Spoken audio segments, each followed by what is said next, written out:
Hi, Mariana. Thanks for taking the time today to talk to me a little bit about virtual reality. We started off talking about what your desired outcomes were, and what you really wanted to see was usage. How is it that we might use virtual reality in webinars? And then we talked a little bit about how VR is being used, for example, in augmented reality. Is if you were going to take a look at a monument and see some additional data or information about that, how really you're starting to see VR anywhere. Then we shifted and talked a little bit about how I've used virtual reality for graphic recording, specifically using brainstorming and mind mapping, and using VR to take mind mapping off the page and into the 3D virtual space.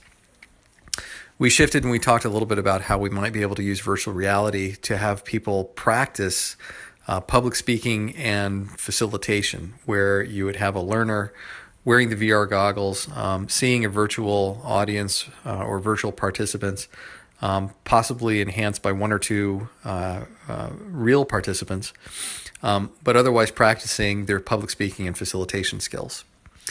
I shared with you how I've used virtual reality prior to facilitations to mock up an experience for participants and get feedback from clients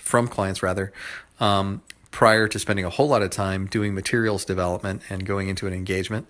And we also talked about how we might use the same approach for report outs after facilitations are done to mock up a virtual environment, in this case, full of completed deliverables that would come out of a facilitation.